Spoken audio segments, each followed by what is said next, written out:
ఒక భయంకరమైనటువంటి ఒక నిప్పు, ఒక బంతిలాగా, ఒక గొడుగులాగా భయంకరంగా కొన్ని వేల అడుగుల ఎత్తుకి పైకి లేచింది.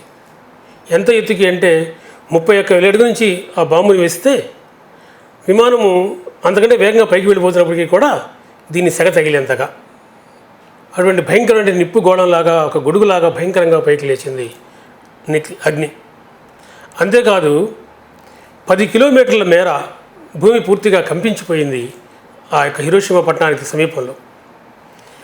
ఒక 100 సూర్యులు ఒక్కసారిగా మండిపోతే, ఉపరితలాలు బద్దలైతే ఎంత వేడిమి వస్తుందో అంత వేడిమి, సూర్యునికి ఉపరితలం మీద ఉండే వేడిమితో పోల్చినప్పుడు 100 రెట్ల వేడిమి, అంటే 10 లక్షల డిగ్రీ సెల్సియస్ ఉష్ణోగ్రత చెలరేగింది. ఒక్కసారిగా సమస్త జీవరాశి అంతరించిపోయింది. ఆ చుట్టుపక్కల ప్రాంతాలంతా కూడా ఇది మనకు కనపడుతుంది.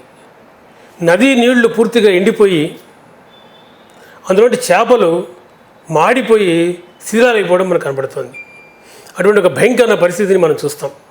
మిరుమిట్లు గొలిపేటే కాంతి, భయంకరమైన ఉష్ణము, భూమి కంపించడము, నదీ నీళ్లు ఎండిపోవడము క్షణాల్లో జరిగింది.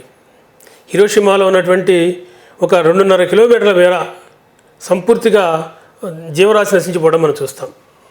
ఎంత పెద్ద ఎత్తున అంటే క్షణకాలంలో ఒక 40,000 మంది ప్రజలు మరణించారు. భూమి ఆ యొక్క బాంబు పడినటువంటి ఒక 500 మీటర్ల చుట్టుపక్కల కనుక అయ్యే పని అయితే అసలు మానవ శరీరాన్ని కూడా ఒక్కసారిగా ఆవిరైపోయినాయి. మండిపోవడం కాదు, సంపూర్ణంగా ఆవిరైపోయినాయి. 1 కిలోమీటర్ వరకు మొత్తం కూడా మనుషులంతా కూడా చనిపోవడం కనపడుతుంది. అక్కడి నుంచి 2.5 కిలోమీటర్ల వరకు కూడా పెద్ద ఎత్తున గాయాలయ్యి, బొబ్బలయ్యి, వాసన, శరీరపు వాసన వచ్చి మనుషులు చనిపోవడం మనకు కనపడుతుంది. ఆ మొత్తము ప్రాంతం అంతా కూడా చెట్లన్నీ కూడా సర్వనాశనం అయిపోయినాయి. బిల్డింగులు కొలాప్స్ అయిపోయినాయి. 90% బిల్డింగులు పూర్తిగా కొలాప్స్ అయిపోవడం మనకు కనపడుతుంది.